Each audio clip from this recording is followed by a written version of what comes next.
Really, Ben? You're reading Protocols of the Elders of Zion. That's surprising. Oh, sorry. I didn't realize we were You can't say stuff like that on the mainstream big media. It's the most hacky thing in the world to do that joke, but yet it's still funny. There's a lot of like hacky things, and the reason that they're hacky go-tos is because they work. Sure. Anyways, joining us is, of course, Ben Burgess. He's author of Give Them an Argument, Logic for the Left. Ben, tomorrow at around 5 o'clock, what are you and I doing on the Zero Books channel? We're going to be doing a stream where we are going to be discussing another excellent book, Against the Web, Cosmopolitan Socialist Answer to the New Right. Sweet. I am very much looking forward to that. And as always, I suggest you buy a copy of Against the Web from Red Emma's. That's the place to buy it, the Workers' Cooperative Bookshop. Awesome place in Baltimore. So, Ben, obviously we're going to get to the debunk. We're going to talk about how your boss is spying on you and what really threatens freedom. And it's a great new piece, one of your regulars that you published in Jacobin. And also we're going to talk a little bit about, we're going to do a fun Hitch throwback segment. But guys, let's all talk about, we talked about Barack Obama's endorsement in the main part of the show. Let's talk about Bernie Sanders and Joe Biden. We have some clips to play. Matt, you want to introduce? There's some more. I will just say, there's a quote now that Bernie just gave to AP that is a lot more sort of muscular. Basically, like he's saying it would be deeply irresponsible for essentially for his supporters to sit this one out, that it would risk reelecting Donald Trump. I'm paraphrasing, but he added some pretty strong rhetoric. I wouldn't say he threw Brianna under the bus, but he did say, she's not speaking for him. They obviously have a difference of opinion there. He's being very clear about this. And let's play some clips of Biden and Bernie. Matt, you want to load one or two clips up for us, and then we can all kind of riff from there. David's got to load them up, but I can just introduce them. The first one is going to be just the endorsement itself. And then the second is, if you were going to look, hopefully it's Bernie talking about the task forces between Biden and Sanders campaign staffs. Today, I am asking all Americans, I'm asking every Democrat, I'm asking every independent, I'm asking a lot of Republicans to come together in this campaign to support your candidacy, which I endorse. Oh, God.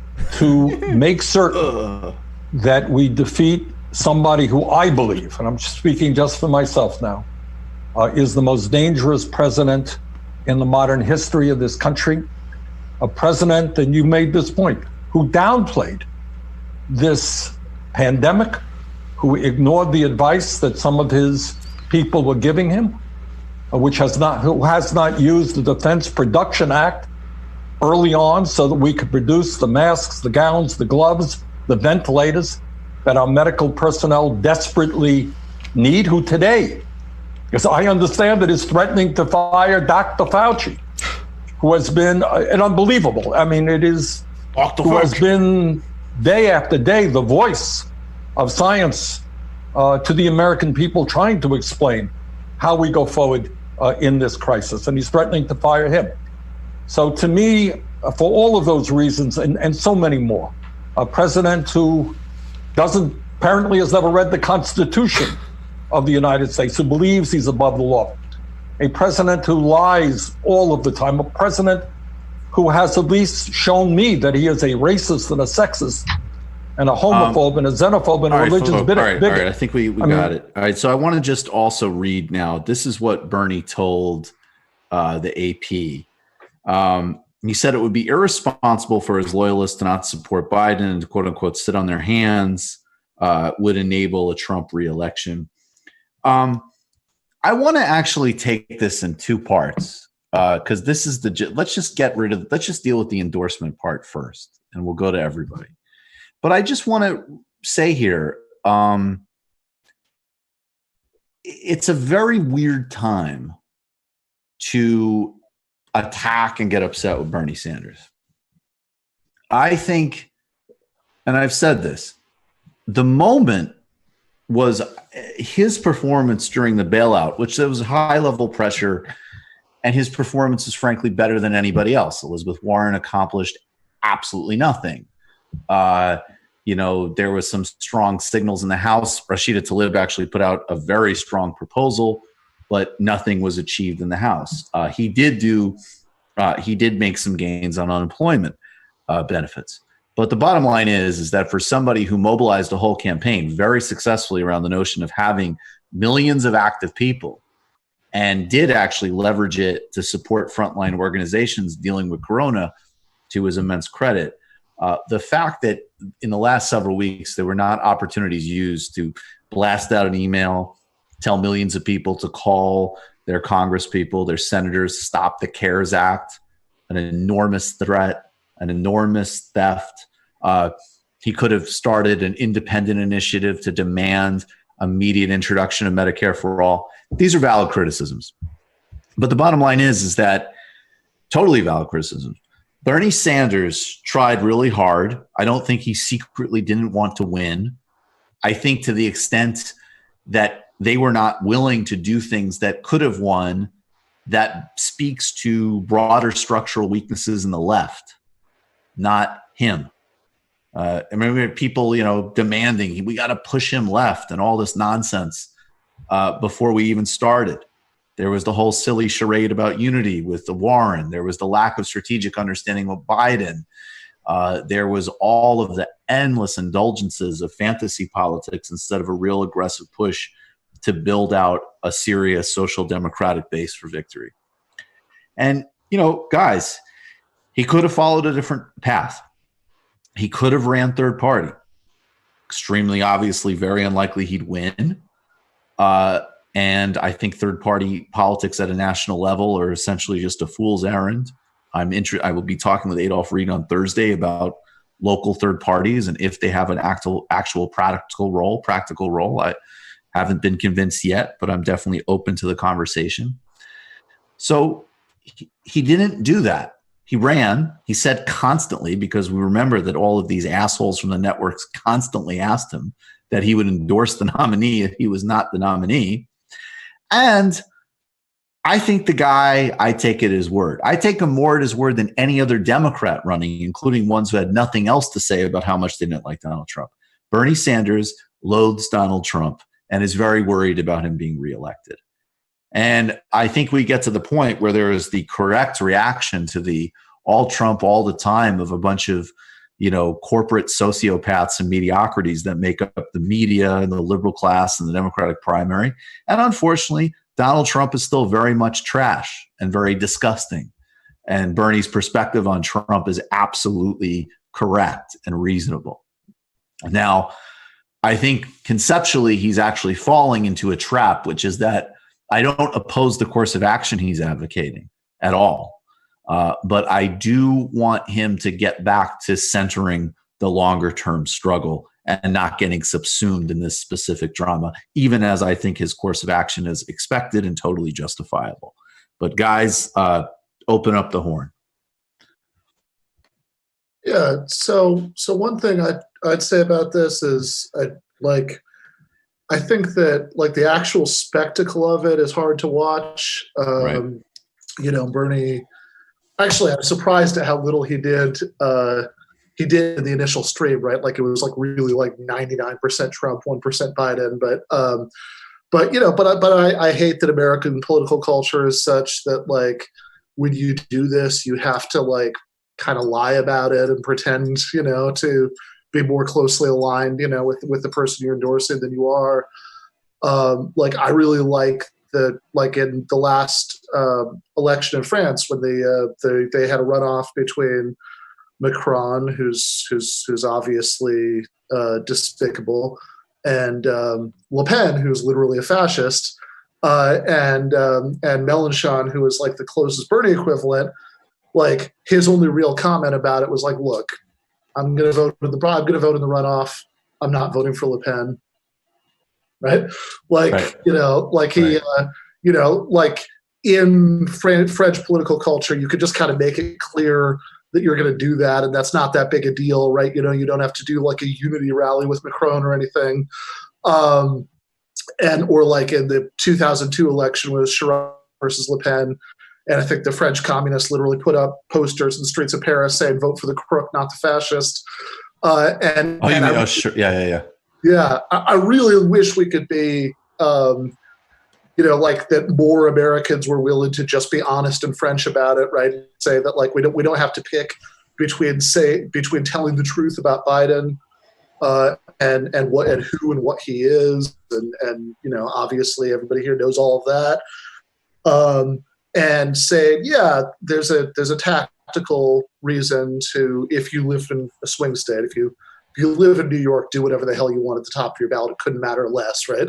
But right, if you live in a swing state, there's a tactical reason to hold your nose and vote for Biden, because you could acknowledge that two people are both your enemies, but still make a strategic decision about which enemy you'd rather be fighting about which issues at which time. I just think that, watching this happen with, like Ben was saying, is very difficult to watch. It's really deflating, obviously, for the kind of politics that we've been building. For sure, I think that it's true. I agree with you too, Michael, that I don't think we can be angry at Bernie Sanders. They already set this game way before. And it was part of Bernie's strategy, but too, the media played a big role in making sure that Bernie constantly was cornered into, ensuring that he was going to endorse the nominee. So I mean, it's the political reality of this strategy, But I do think there's room, that being said, to come away with some criticisms of where it ends up with a loss, pursuing this strategy. I just wanted to hit one thing, because I do wonder, though, what does this get us? It's difficult because sorry, let me catch my thought for a second. No. So like here's what's going on. The people who are really fixated on this question of whether or not the Bernie Sanders people are going to go out overwhelmingly and support Joe Biden, for the most part, they are not our friends. And I think we need to like really understand that, like, the people who've been ushering this in for a long time are using this against us.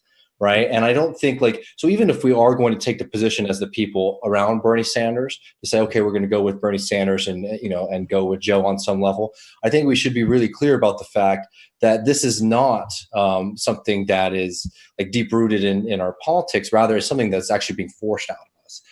And I think that that's the kind of strategy that everyone in the periphery needs to start working through, how we're going to deal with that tension. I just thought it was touching that Bernie saved such a surprise. Like, I'm going to endorse you for that live stream. Apparently, Joe had no idea that was going to happen. That's some Rush. That's like Rush Limbaugh getting the Medal of Honor or whatever.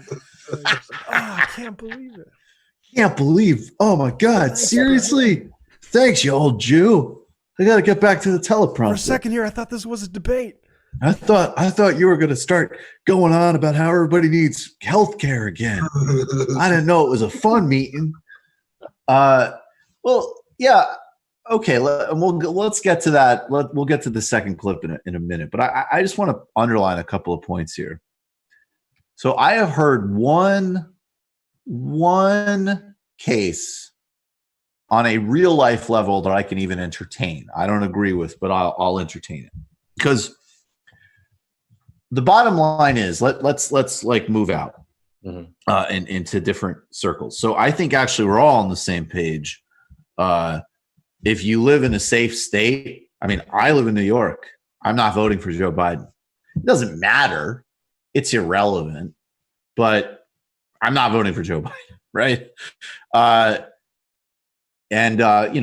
If I was in Pennsylvania, I'd vote affirmatively against Donald Trump. But I don't think that if you were on the left of any sort, you spend time doing this the next several months. Oh, no. I think that we're all in agreement on that. Now, let's move out the next kind of parameters here. So then but the question kind of becomes, okay, if we all agree on the basic thing, then it sort of becomes a couple of things we need to tease apart. And some people have put forward this notion that if Trump is reelected and you vote for Democrats for the Senate, as an example, that actually phasing out Medicare and Social Security is less likely because a Biden presidency could put those things on the chopping block. And I think that is the only valid policy argument I've heard. Like, I think that is in the realm of reality. Now, there's two other things but at the same time, the countervailing force is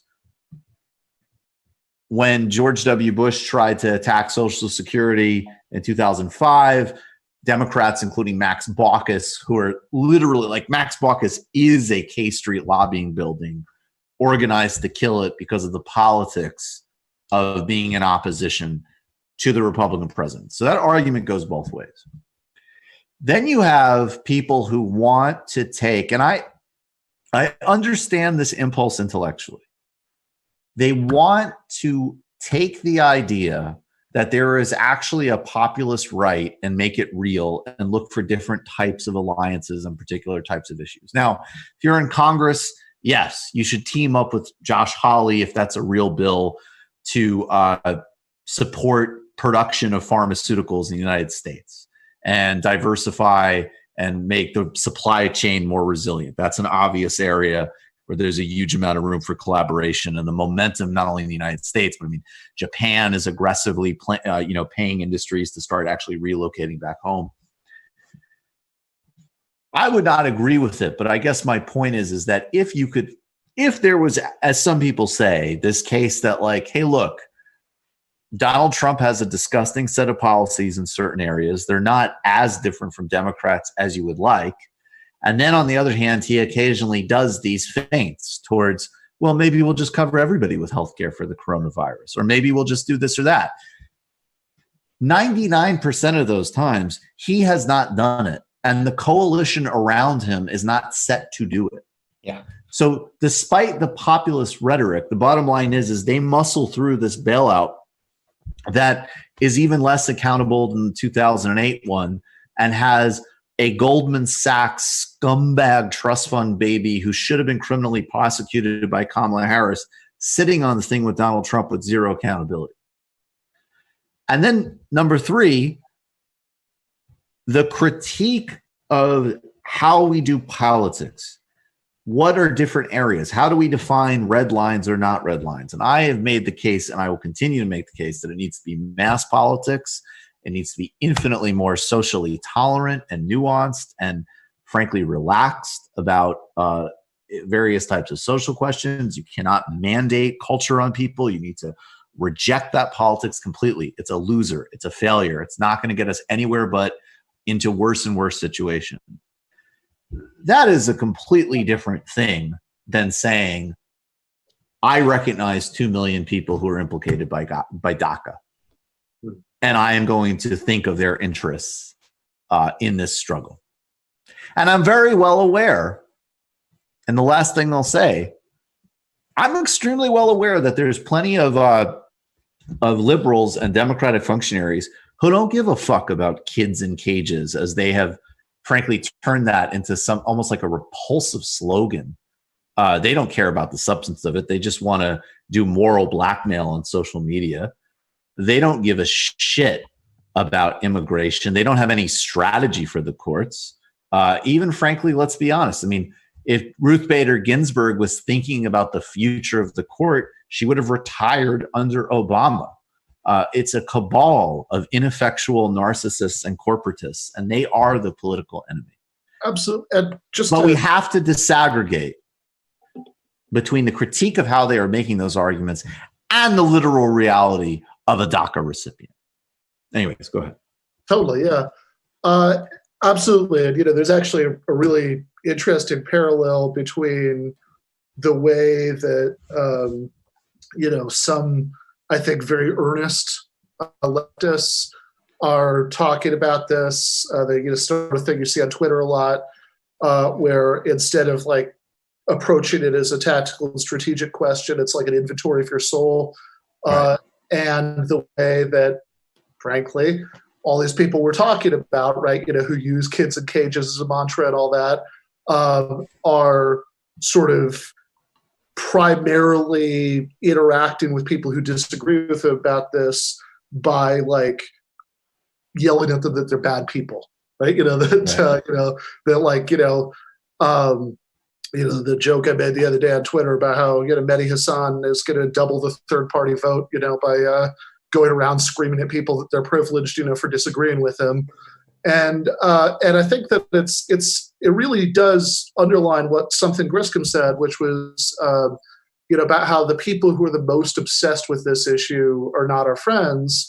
And I think that this, we could put the two together, because if your actual agenda is to like you have this like this tactical advice that we both endorsed earlier, right? That like, yeah, if you're living in Pennsylvania, this is what you should do, but like if your actual agenda is to get like Bernie people and left-wing people to take that advice, the worst possible way to do it would be to go around screaming at them that they're privileged because it's even a question for them, or that they. And by the way, that's also total bullshit, because I have encountered, and this is the other thing about the democratic liberal mindset that is just poisonous, is because they cannot think outside of themselves. Yes, there's a handful of people who are totally materially fine. They don't have any stakes and whatever, and they can kind of pretend they're cool by being revolutionary. Yeah, I get that. I critique that too. I think it's silly. It's real. I am encountering so many more people who are absolutely materially devastated and are tired of being morally blackmailed by people who harm them actively in politics. Mm-hmm. Yeah. And that is a completely different thing. Yeah, absolutely. And I'm not going to spend the next several months talking about somebody who can't afford their cancer treatments, about their obligation to think about the circuit court. Right. But I will say, and at the same time, and this also leads to my last point I'll make. And I love that Paul O'Connell talked about revolutionary truth-telling and Cabral, because again, I see this fantasy in the Democrat world of, oh my God, did you see that? Obama said Paris Accords weren't, far enough. And we'll get to this other thing. Bullshit. The Democratic Party is in no way meaningfully, strategically, or structurally to the left. And I don't care if it's like, oh, but 15 years ago, this were blue dogs. I don't give a fuck. Bottom line is Joe Biden, Nancy Pelosi, Chuck Schumer, maybe some nibbles around the edges. The Democratic Party, arguably, actually, is in some respects to the right of 2016, and platform and all that doesn't matter. Yeah, absolutely. Now, on the other hand, the act of just randomly voting or saying fuck it or welcoming back Trump it just literally does not achieve a goddamn thing. So the beginning of all points of analysis is we lost. No fantasy life, no bedtime story. There's always hope as long as we're breathing. There's potential moving forward. I do happen to think the range of threats and cutoffs under Trump is more extreme than Biden. I also think, by the way, that, this is another thing. I think the threats from a Trump second term, are to people who might want to do formations outside of conventional politics. There's zero threat for people going on cable and calling him a poopy head. That's another great irony, is that the people who will be most quick to talk about the end of democracy are the ones who have nothing to worry about. But those on the outside, those who want to kind of potentially build outside space in politics, they will be anti-democratically cracked down by anybody in the existing capitalist order, let alone on the right side of it. Yeah, absolutely. And I could just say that, like, I think a lot of these liberal media class and political class people, their agenda in like yelling at people for being bad people, for even like it being a question for them or whatever, their agenda primarily isn't to like shore up the vote for Biden. Their primary agenda is to use this to score points against Bernie people on the left.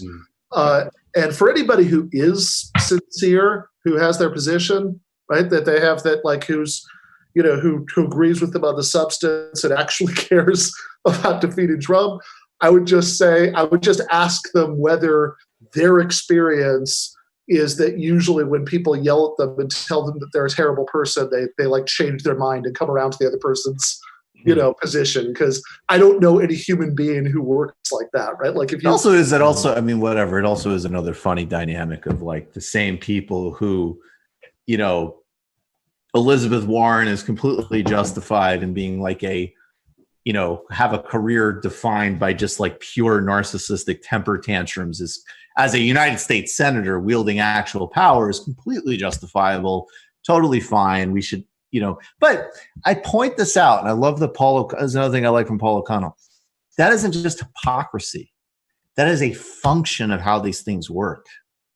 You got to start looking at that. That's again why you can't play these games that they play, because they're not structured to benefit our side. David, do you have something else to add? Because I want to get to this task force thing. We can do the task force thing. Okay. So we've put that out of the way. There's no convincing reason to not want to remove Trump from office. I think the one area about the grand bargain I think is legitimate, although there's a countervailing argument to that. In any scenario, it's a loss and it's a disaster, and there needs to be the primary focus needs to be in what the actual strategy to power is. And a bedtime story about revolution or a bedtime story about how the Democratic Party has been changed, all of these things need to be rejected because they're not real and they're not going to get us into the thought process about where we need to go. So let's really hone in though on the part about, you know, you don't have to buy and parrot this bullshit in order to want Donald Trump to be defeated.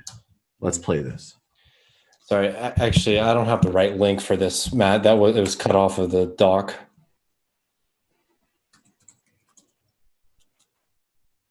Because I only have Biden here from a one-time president. Well, Matt. All right. Yeah. Anyways, do we have it? No, if just not, like go ahead. Yeah, I mean, we can get in a second, but like in the meantime, I did want to say that, like, you know, I do think on a certain level, you know, it's not our job, or our path to victory is not going to be to save this Democratic establishment from continuing to make the same mistakes that they've constantly made. And, you know, in my life, it sort of seems to be like has been the trend, at least in my adult life, when it comes to politics, is that the centrist establishment, part of the Democratic Party, does everything that they can do to shut out the left, and then sort of demands that they come in and save the day. And all that we've seen is this massive right-wing shift. So the point here is not that we need to fixate so much on what people are going to do in the polling place on that election day, right? And I think this is the real strategic error that we're going to see. Is people are already like tying themselves into pretzels, coming up with all of these different scenarios. What's better, Biden or Trump? I think it's very clear that Donald Trump is a very horrifying right-wing dystopian future.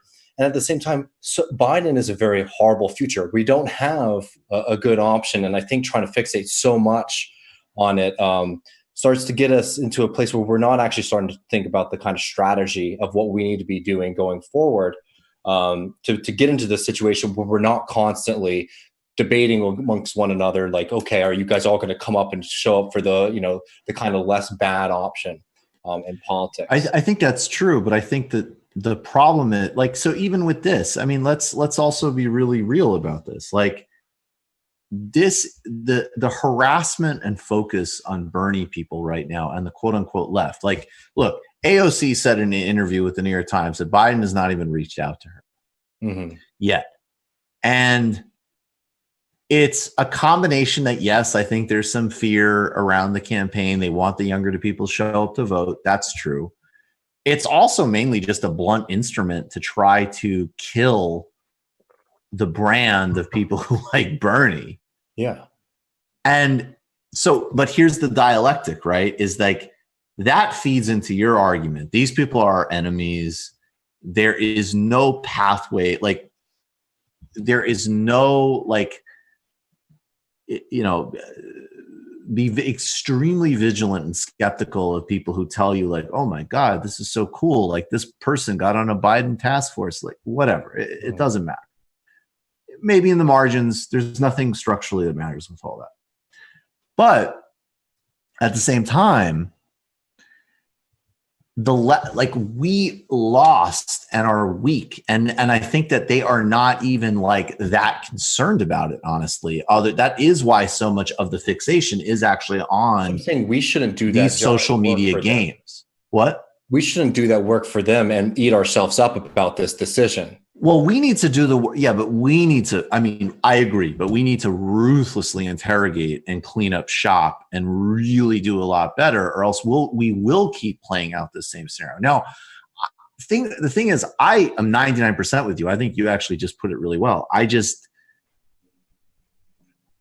It does not follow from that registering opposition to Trump doesn't still make sense. And I think, you know, again, that's part of because I see this countervailing tendency. There's a healthy tendency because people are sick of it. Every year, every cycle, it's the same thing. Well, there's a Democrat who's absolutely horrible, has lowered your living standards, is bombing people across the planet. But oh my God, this other Republican is the worst. And blah, blah, blah, blah, blah. You got to vote for them and that's it. Shut up. And, you know, as Adolph Reed wrote in 2016, he said something, his essay at the time was, vote for the lying, warmongering criminal. It's important this time. And that was his case for voting against Trump in 2016. And now it's like, and as I said earlier, like, if you could actually make a case to me that there was some interesting political reshuffles that were happening under Trump that were real, that were material, I would still vote against Trump. But I would say, okay, we can actually have a different argument, right? But the fact that that isn't happening, like it is basically just George W. Bush on steroids with like infinitely more viciousness towards refugees and immigrants. There's no door there. Yeah, I'd also throw in that, like, part of the reason that, I mean, and I totally agree with Griscom that we shouldn't eat ourselves up about this or obsess about this, that there are other priorities, like, you know, like spend 10 times as much time on like tenant organizing as you do like thinking about the election, right? But like part of the reason that the tactical calculation is so clear for me is precisely because I think that like the Democratic establishment just is what it is and nothing can be done about that, right? Like if I actually thought that Biden could be meaningfully pushed to the left, then I would be much more sympathetic to the kind of argument that Kyle Kalinske, for example, has been making, that like you should like hold off on being willing to vote for him like as a pressure tactic, right? You know, then like I could see that, but I don't have any hope for that. I think Biden is a class enemy, and he's never going to stop being a class enemy, and he's not going to be, you know, meaningfully pushed on anything. He might throw us a few bones, you know, during the election, and then he'll probably take them back afterwards, right? So I don't think we should worry about like what Biden is saying or not saying. Biden sucks and will always suck, right? I think we should just worry about that to the extent we think about this, about that question: which enemy would you rather be fighting against, and about which issues? And I would rather fight with a horrible neoliberal Democrat than with this sort of borderline white nationalist right-wing populist. Yeah, of course. I'm just saying, like, I'm not saying, I don't think that I think like another Donald Trump's, I was talking to my friend the other day. It's like, it's the kind of TV show that you really don't want to see a season 2 of, right? I'm in 100%. See, that's where I'm problematic, because the most compelling case for not voting strategically is Trump's Twitter feed. And my intense desire to continue to see Trump talk shit and talk about models and fucking just be like, I actually think we should embrace, like, the part of him that has upended all of the bullshit is going to be a lasting legacy. We should embrace it. And honestly, the only answer to that is really like a Lula type deep human decency with savvy, which completely doesn't exist in the United States. It's another thing we need to do to rebuild the left. I just think at the end of the day, I think that it's really important that we not fall into this trap, because it can be really damaging, because the reality is that we lost. And we don't have the kind of leverage necessarily to swing the election one way or the other. We don't have the institutional capacity, to say like, okay, we're now going to deliver this large chunk of the electorate in voting a specific way. So I think that, it's just important that we don't fall into this kind of trap of demanding this as like, this is what the left strategy has to be, because I just don't think we've developed those institutions at all to be able to demand that of people. And I think there's a lot of people in our world too who just aren't going to vote for the Democratic nominee. Well, there's a lot of people who aren't going to vote for the Democratic nominee. There's people that we need to talk to who might even vote for Trump. And I think, I also think the other thing too is that the other big distinction here, and then we'll move off of it, forget the other clip, we've covered it. But the other big distinction is that my guess would still be that the terrain of play, as well as my immediate frontline concern for people who, DACA recipients, to be really specific, it will be lessened under Biden. But I think another key difference here between any type of like actual left project versus a liberal project is you can tell, like, the liberal mindset is like, oh yeah, no, I mean, of course, Biden sucks and we'll go out and whatever. It is actually, though, that distinction of really holding that, like, there is no let up here. And these are definitely both class enemies. These are both very bad scenarios. And that's actually another one that I don't agree with. But I think, frankly, like I still just don't buy it. I just don't buy it. I have to be honest. But I think somebody kind of saying like, I'm not going to show up and vote because there's just too much else to do, I have a hell of a lot more time for than, we need to do the Green Party. But anyways, that's my last.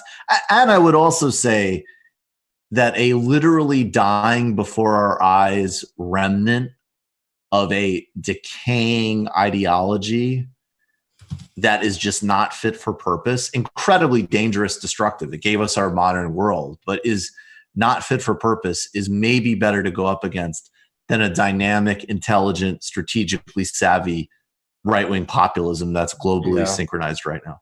I think that's a serious threat.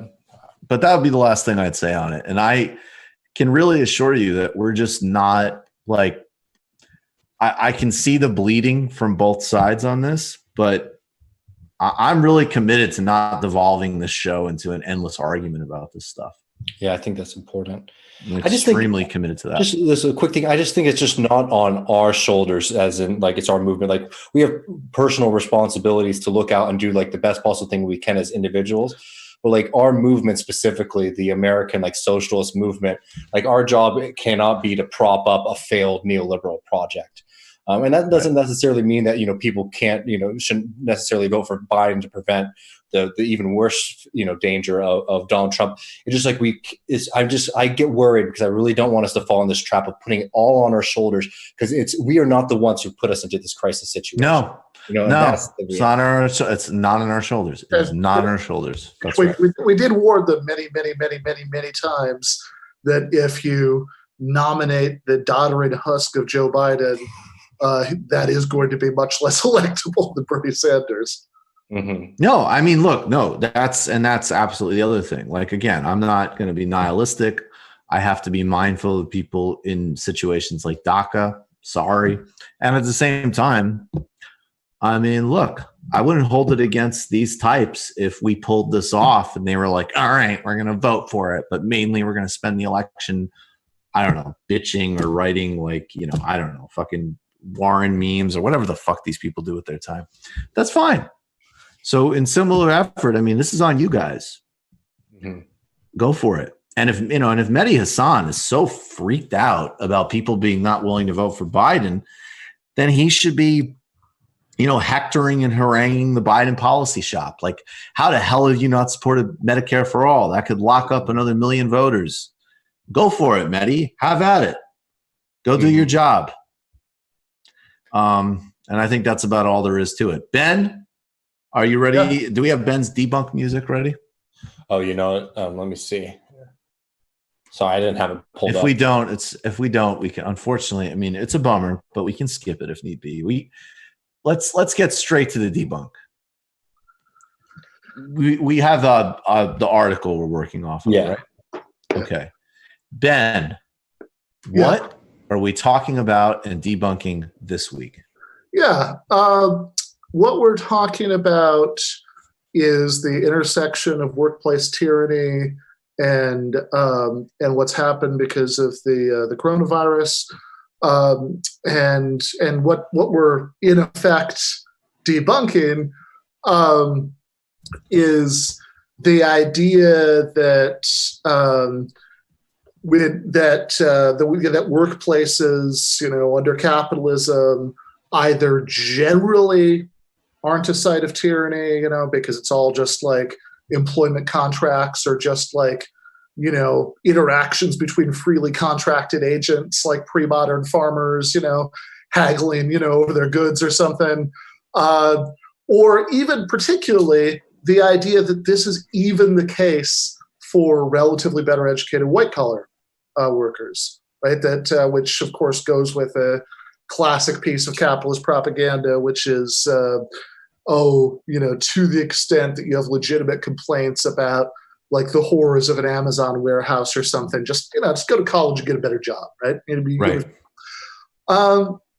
And so, of course, last week on your show, you interviewed an Amazon organizer, and I think that sort of element of this equation, we're all very aware of, which is that at workplaces like that, right, that kind of blue collar workplace, the intersection between the pandemic and workplace tyranny has been very direct and very horrifying, right? That like you literally have to choose between your livelihood and increasing the possibility of getting a lethal disease or passing it on to your loved ones.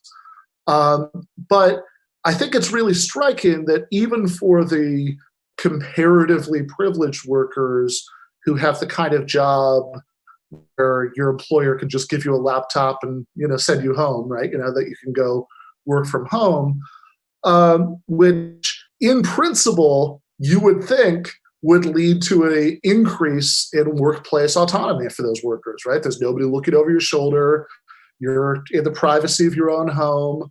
And really at this point, you are just kind of making this trade that, you're providing a service. As long as the job gets done, nobody's keeping track of when and how exactly it gets done. You're just exchanging getting the job done for a paycheck, right? This is exactly what, if we buy into this kind of libertarian fantasy of what an employment contract is, right? This is what we should hope that it would be.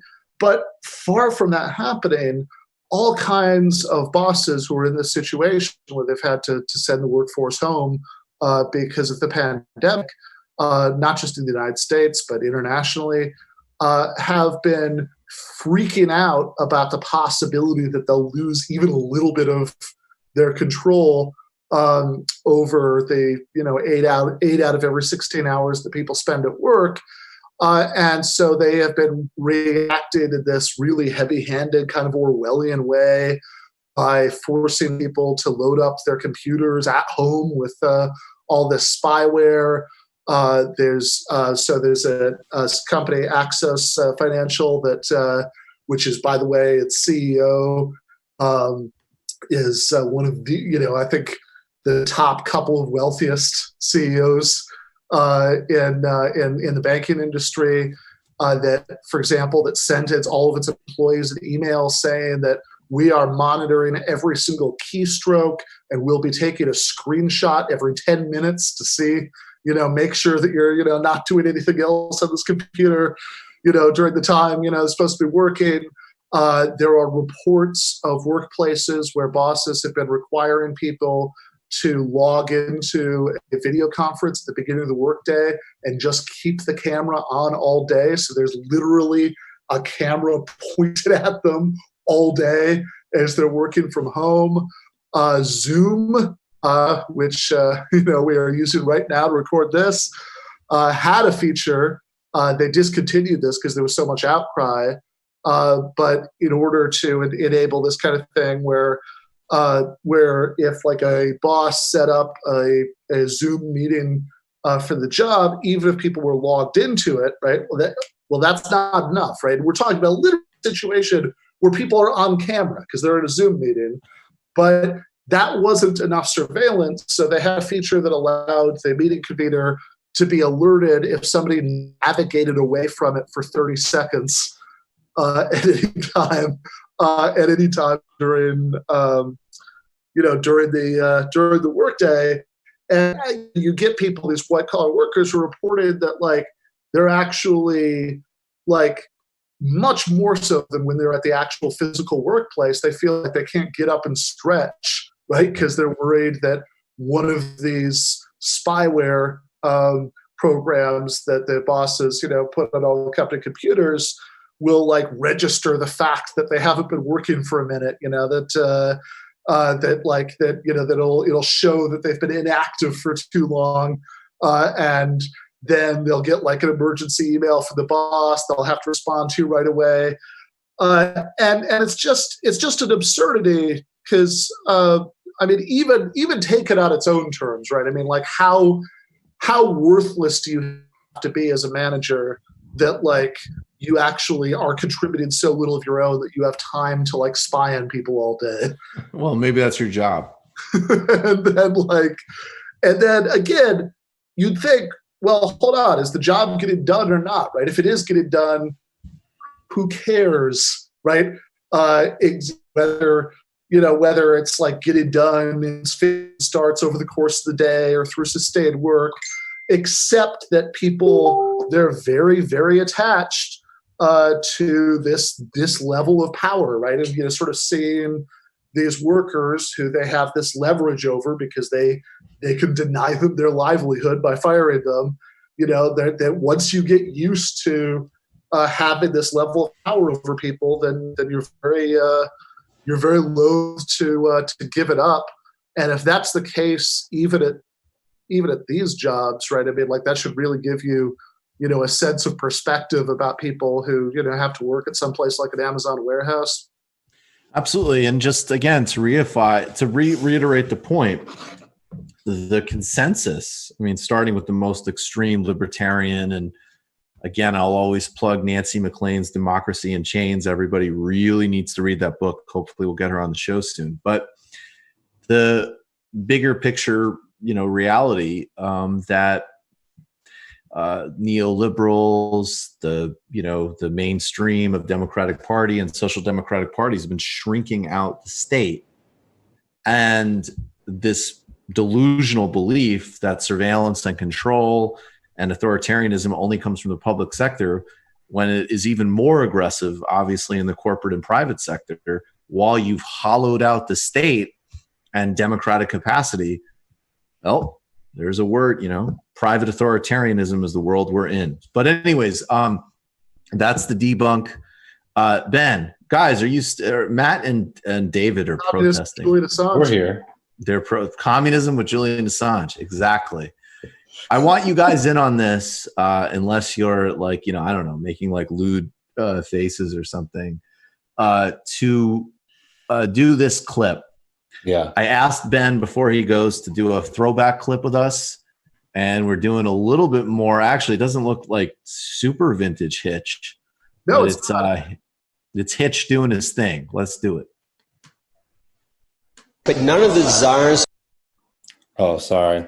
And none of the Chinese kings. None of this.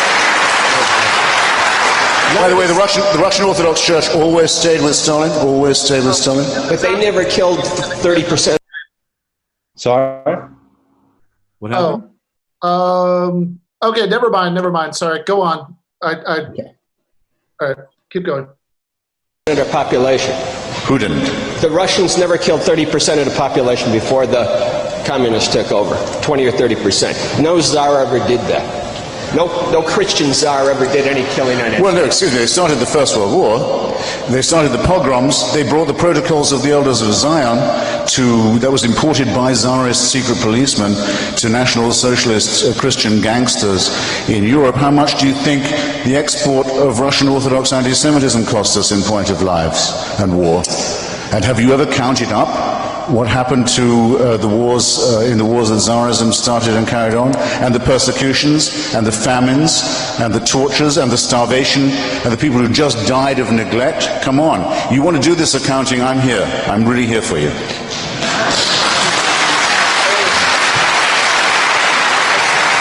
So, all right, there we go. Boom. So what I like about this, as you say, this is not at all early Hitch. This is actually very late Hitch, right? But even so, right, he's made his big turn to the right, right? This is not, this is not at all the best version of Hitchens. But even then, he knew enough that he could not stand to listen to this bullshit about how, communism is when Russia became bad. Everything was fine before that, right? Like that, he couldn't take it, right? In fact, and what this reminded me of is I recently went back and looked at this super interesting falling out debate, that Hitch had in 2002 with his friend, the novelist Martin Amis. Amos had put out a book about Stalin called Koba the Dread, which was a very basically a short summary of the book would be like, oh my God, Stalin is bad. How come nobody knows that? It's like a really juvenile, kind of book. And of course, a lot of people don't know. That's actually, that is kind of Martin Amos in a way. like a very posh accent. It is. A lot of people don't know that I vetted my first Pakistani at Bilal College. And certainly Stalin, not so good. Yeah, great novelist, kind of dumb politically. Right. And and then Hitchens wrote this book review, right, about Koba the Dread, where he trashed Amos, in particular for making this moral equation between Bolshevism, and it's and then eventually Stalinism and fascism and Nazism, and he says this is absurd, right? He brought up the point that if the 1905 revolution in Russia had succeeded, so in other words, Russia wasn't going into revolution after years of undergoing one of the most brutal experiences that any country had in World War I, right? Then all the bloodshed and everything that resulted from that, then it's reasonable to think that the way things played out after that would have been different. And then of course Amos took issue with that and wrote Hitchens this open letter. And then Hitchens responded with this piece in The Guardian. I just want to quote a paragraph from, and the piece is entitled "Don't be silly." And every time we play one of these things or talk about it, even though it's been so long since I read him, but I did read him a lot when I was a kid. It's hysterical. I see the influence. Anyways, go ahead. Yep. Don't be silly. Yes. That's amazing. All right, go ahead. Yep. So this paragraph, he says, Bolshevism, some exemplary people and causes could not be said to be quite decided on the question of Bolshevism, the only revolution that had ever defeated its enemies. There was an element of power worship here, and I'm quite prepared to concede, and those involved, including myself, are obliged to subject themselves to self-criticism. But your attempted syllogism invites a direct comparison with Hitlerism and levels the suggestion of moral equivalence to the Nazis at, say, the many hard left types who worked for Dr. Martin Luther King. My provisional critique of this ahistorical reasoning would fit into 3 short italicized sentences. Don't be silly. That's good. And this is, passing out like this is like Chris Matthews, like Christopher Hitchens, you're a trot. Did you think that George W. Bush's dick looked big in that suit? And then Hitch is like, well, actually, there's a symbol, in the Iliad, virility, blah, blah, blah. Chris Matt's like, oh my God, you're so smart. This guy's unbelievable. I can't remember if you mentioned it, Ben, but it should be noted that Amos and Hitchens are really close friends going way back. And this review is actually, it's one of his best because he just completely destroys him. Mm-hmm. Oh yeah, no, like going back to the 60s, there's a very long friendship there.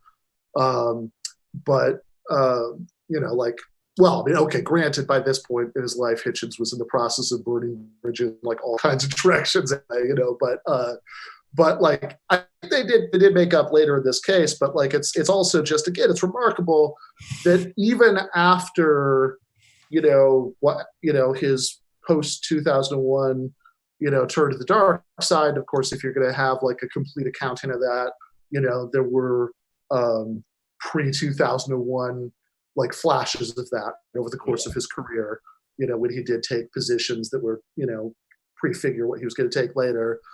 But it is a dramatic change, right? If you read like Tariq Ali, who's another person who's friends with who had been friends with Hitchens way back, right? In fact, and Tariq Ali, just to anticipate Rebel Music, was the inspiration for the lyrics of the Rolling Stones' "Street Fighting Man." But he was this, he was the socialist, activist in Britain, and in his book, Bush and Babylon: The Recolonization of Iraq, he has this appendix called Christopher Hitchens, where he talks about how he used to have this good friend, this radical journalist, Christopher, who unfortunately died on 9/11 and was replaced with this neoconservative facsimile. And that's funny, and it's like really well written, but it's also like, I find it super interesting that even after that, right?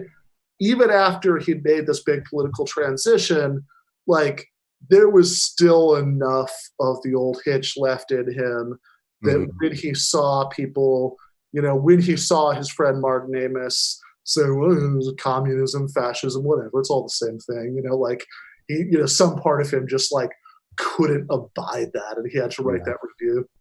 Right. No, it was why he maintained he was a little bit more interesting. Although Coburn was always the most fun. Like Coburn was the first guy I read writing about Hitchens. Like you could read various people and agree with some of their critiques, maybe even a lot of them, but Coburn was the one who just really slayed him because he could just he was just like, oh, really? Yeah, that's super clever, Christopher. Just like none of the like, super serious Chomsky moralizing or none of the like Tariq Ali, like, sure, that's cool, whatever. Just sort of like Coburn's lines on like making fun of like how Hitchens greets people and then relating that to how he snitched on a friend. Like it's just like a masterful job of taking somebody that sort of like everybody is agreeing is like, well, I mean, you got to at least admit that guy's cool. And Coburn's just like, no.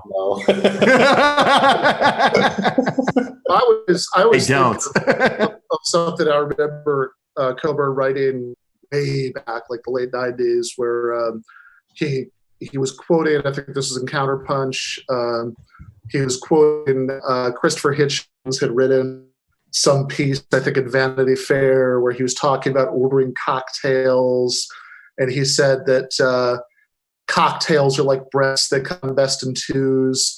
And Coburn's response was, I don't know how many breasts the women that Christopher's been hanging out with have, but I've seen him first thing in the morning having trouble bringing his cigarette and his lighter into meaningful contact.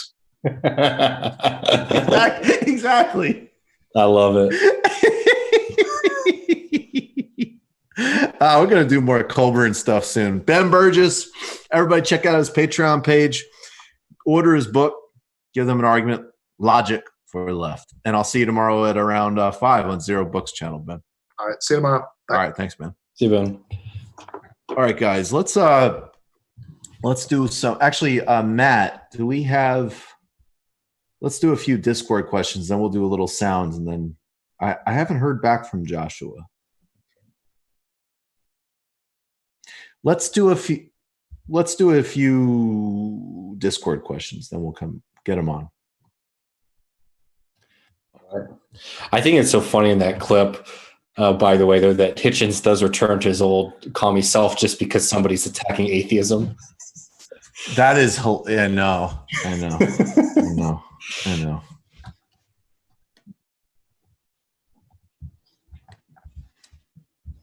All right, here we go.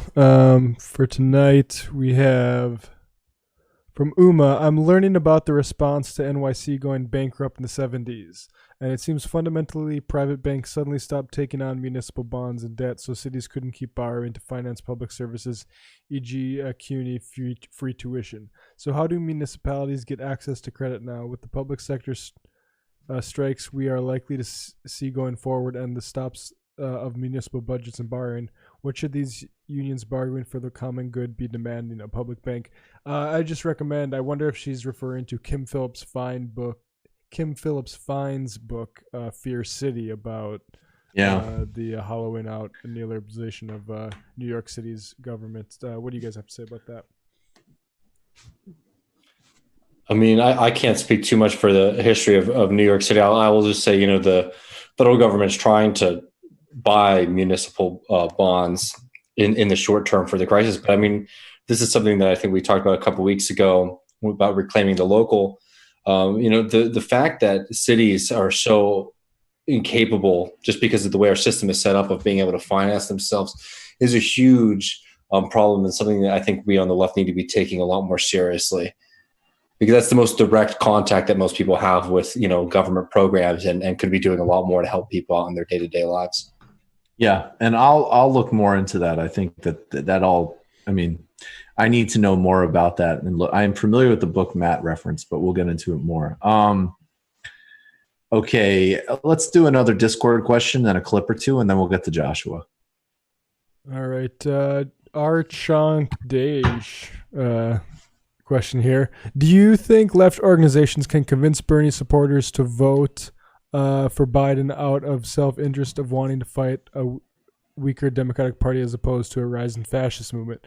For instance, what if voters organized and agreed to vote for Biden and agreed to go on a student loan strike immediately after Biden was elected? I mean, that'd be very nice. Well, I'd start doing, I want to just say, I'd start that now. Right. See, this is actually a very concrete step that you could take now. All of these conversations about strikes and actions should start now. Yeah. In other words, that needs to be the center of the conversation. And this is how you start to practically differentiate programs. Mm-hmm. The main concern right now is not voting for Biden. The main concern is things like meaningful strike activity. I think so too. Mm-hmm. I think that, and I think some people will be convinced. I think some people won't be convinced, and we've laid it out, Mm-hmm. And that's the best we can do. One more. Yeah, let's do one more. From Jim Jimster, I continually hear about how the left needs to build more institutional power. Bernie's campaign would be great to roll into some sort of continued organization. There's also DSA, which I joined a few months ago. Are there other examples of existing institutions that the left should try to look to strengthen? I'm trying to get a tangible understanding of what institutional power means. Labor unions. We need to have And also, well, I'll talk more with Adolph Reed and Willie Leggett about the Medicare for All campaign in South Carolina. That's a really significant one. Mm-hmm. Tenant unions. Yeah, tenant unions. I mean, look, we can expand outward. Adolph Reed's written very well about, the different categories of labor and how that can be expanded out. But I think that Chris Small's interview is the most important interview we've done in some respects. And so I think, or the Teamsters I talked about, and new forms coming together. And then on the other end, I do think some of the real, if you get concrete about certain mutual aid projects, community supported agriculture, and that smart, empowered localism. I think some people have I think there is still opportunities on local and state levels to assert authority in democratic parties.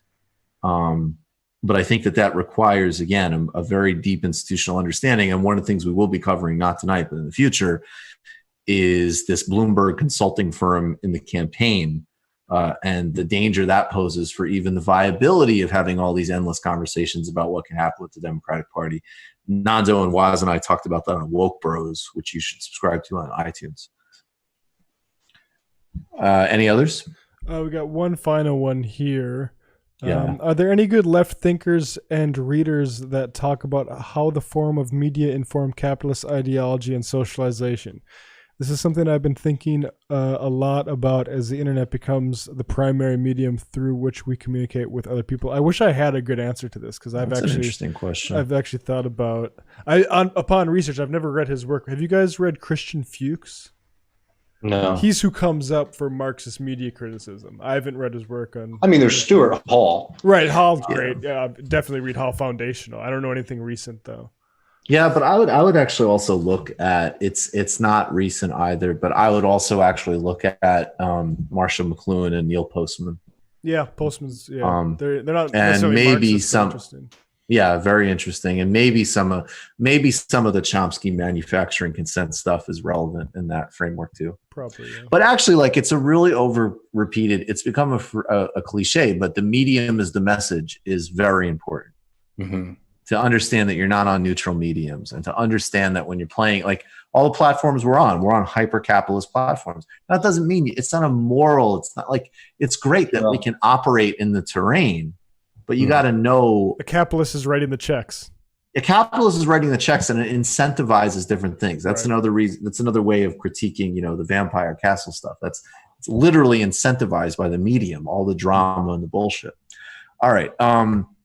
Let's start with some sound, and then we'll get to Joshua. We'll do some sound with him too, but I want to just talk about, let's just do this out of the gate. Mm-hmm. Donald Trump, as everybody knows, is using these Corona briefings to indulge his deepest appetites for just kind of embarrassing state media.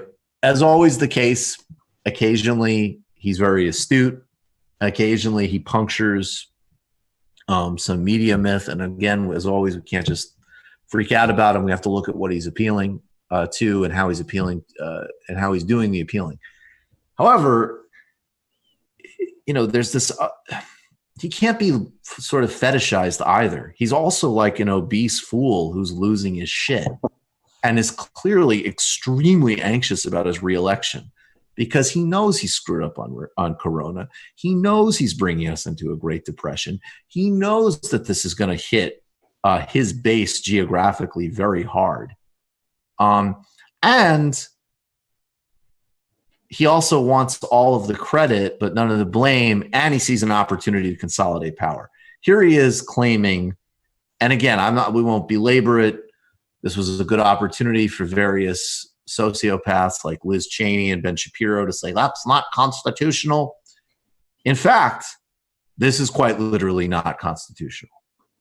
I order you to open your schools. I order you to force kids to be able to go. Yes, Mr. President. Following up on that, there are two consortiums of states today, California, Oregon, Washington on the West Coast, northeastern states, totally representing about 100 million people who said they're going to cooperate and decide when to reopen. Well, they can decide, but... Does that undermine what you're trying to do? No, not at all. Let me just tell you, very simple. I'm going to put it very simply. The President of the United States has the authority to do what the President has the authority to do, which is very powerful. The President of the United States calls the shots. If we weren't here for the states, you would have had a problem in this country like you've never seen before. We were here to back them up, and we've more than backed them up. We did a job that nobody ever thought was possible. It's a decision for the President of the United States. Now, with that being said, we're going to work with the states because it's very important. You have local governments. They're pinpointed. It's really, you talk about, it's like a microchip. They're pinpointed. We have local government that hopefully will do a good job. And if they don't do a good job, I'd step in so fast. But no, they can't do anything without the approval of the President of the United States.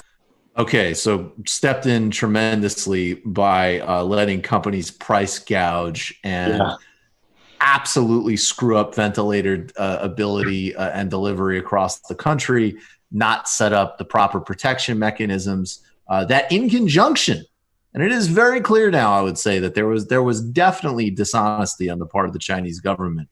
That basically you have like a fusion of initial level dishonesty in the response, and then Trump late into January, and I think even February, being like, it's going to be like a miracle. It's just going to go away. Mm-hmm. Then stopping flights with China, even though it was coming from Europe. Yeah. So thanks, dude. You know, reporters shouldn't play up the differences between Fauci and Trump. I think that is dangerous. But one way that reporters are actually doing good work is when they say, hey, what were you actually doing in February? Because what that forced Trump to do is basically say, we were proactive. A lot of countries, they are in a real tough spot because they weren't. And look, he wasn't proactive. But it's good that he has to say that being proactive is good right now because a whole bunch of Republicans are like, we need to reopen this shit now. Like, right. Like it's a weird thing, but it was very odd to hear him be like, a lot of countries, they weren't so aggressive as we were, and they're in real tough shape right now. And that's exactly right. And it actually, yes. And it totally it's a counter program. Although, you know, to the like, let's get stuff open thing. All right, actually, we're going to do two more pieces of sound, then we'll get to Joshua. Let's do these 3 and 4. Continuing with this coverage of international law, the Caribbean, and so on. Now, Heidi Matthews and others, also Samuel Moyne, who we did an illicit history with, have done really fantastic critiques of human rights law and human rights rhetoric generally. It's been, you know, and there's obviously also the critique of the ICC from leaders like Thabo Mbeki. I've played in one illicit history with his interview with Mike Hanna, where he talked about justice or peace. So there's very important critiques of international law, and legalism is never going to establish a just, equitable, sustainable global order. Of course not. And at the same time, the dialectic that I mentioned last week, and I wanted to follow up on, is that developing countries and underdeveloped countries in the periphery can still appeal to United Nations and to international law as the only rhetorical instrument they have in sort of global bodies to try to resist, say, U.S. imperialism. So I'm going to play 2 clips. One is very recent. One is from a UN General Assembly meeting in September 2019. They're both from Ralph Gonsalves, who is the Prime Minister of St. Vincent and the Grenadines. He and Mia Mottley of Barbados, as well as the Prime Minister Raleigh of Trinidad and Tobago, are showing an extraordinary amount of courage in resisting, most specifically, U.S. aggression, which is ongoing in Venezuela. This is his address at the United Nations. We'll play this first, and then we'll get to the second clip in a moment. This is Ralph Gonsalves. Bedrock principles that undergird this organization. The rising tide of hegemonic, unilateral, interventionist interference now threatens to inundate entire nations while responsible states stand askance from their responsibilities to speak and act in defense of central charter tenets. Everywhere, north, south, east, and west, the hegemonic imperial hand is visible, and oft times the metaphoric eagle threatens to unleash war and disorder in unilateralist vainglory. What all the world peoples want is simply peace, dialogue, security, and prosperity. That's all we want. The sustained and coordinated attempts to engage in externally imposed regime change in the Bolivarian Republic of Venezuela is but one egregious example of the current trend. We are witness to an illegal economic blockade, eerily similar to the one against Cuba, that we annually and overwhelmingly decry as immoral and anachronistic. We are in possession of indisputable evidence of extensive foreign interference in the sovereign affairs of the Venezuelan people and the frequent, unambiguous threats of military intervention. We are complicit in an international farce where the members of the United Nations General Assembly seat one government as representatives of the people of Venezuela, while a self-described regional agency within the United Nations, the Organization of American States, seats a different, ill-defined entity, a fictitious creation of foreign powers. Okay.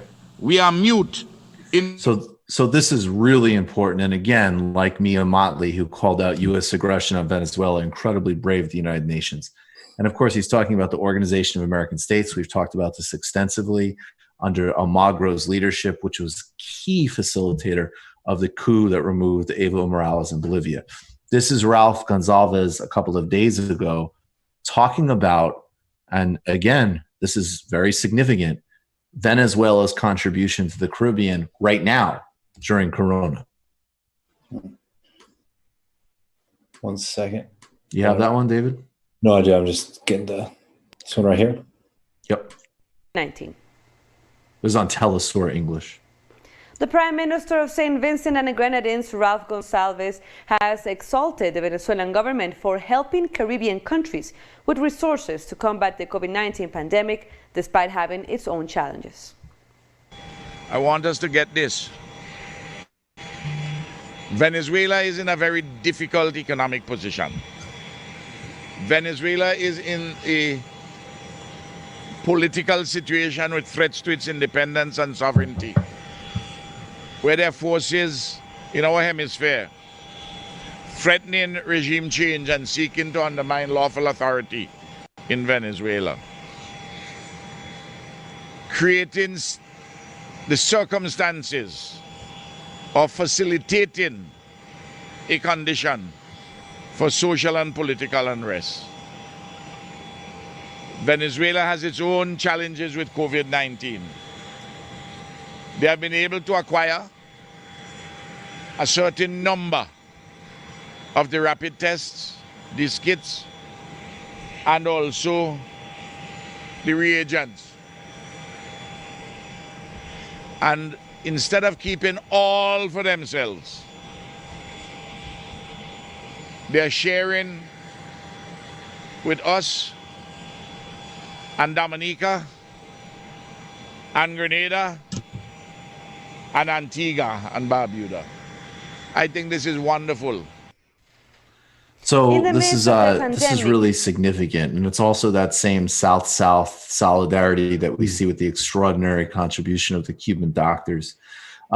Next week, we're going to talk specifically about U.S. policy and the devastation in terms of Corona with regards to those policy sets in Haiti, which is obviously very important to the show. But I did want to also introduce the leadership of Ralph Gonsalves here, which I think is incredible. The Caribbean resistance to this level of hyper aggression you see against Venezuela, Nicaragua, Cuba, and broader hegemonic domination across the Caribbean right now. So salute.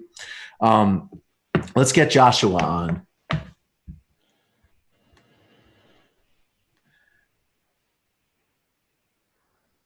Sweet. Great. I love that his Twitter handle is @Comrade Ralph. Oh, is it really? Yep. Yeah, he's awesome. Damn, think about him versus one tough nerd. I think he would kick one tough nerd's ass. If they had to be like characters based on their usernames, like sort of superheroes. I was very disappointed that you did not clean up the people's water in Flint. Now we're going to drown you in a basin. All right. Looks like Joshua is joining us now. Cool.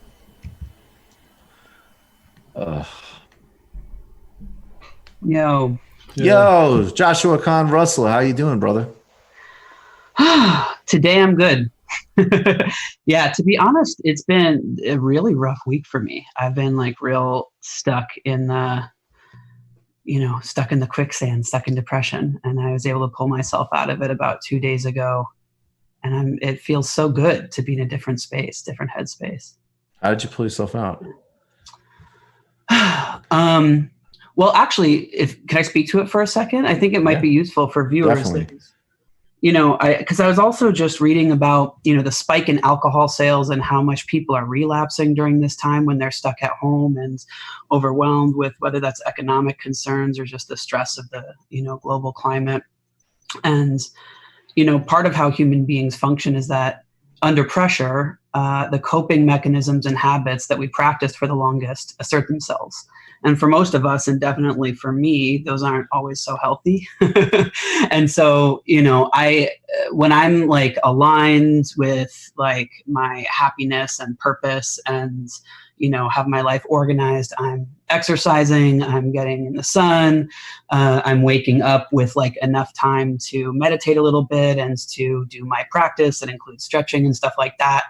And when I get overwhelmed, all those practices slip. And so all of my coping mechanisms that are like, binge eating sugar and cookies and binge, watching news and like leaning into the cycles of fatigue and then like judging myself for being in those cycles and like just the whole way that like, our culture can sort of blame and individualize that stuff kicks in for me.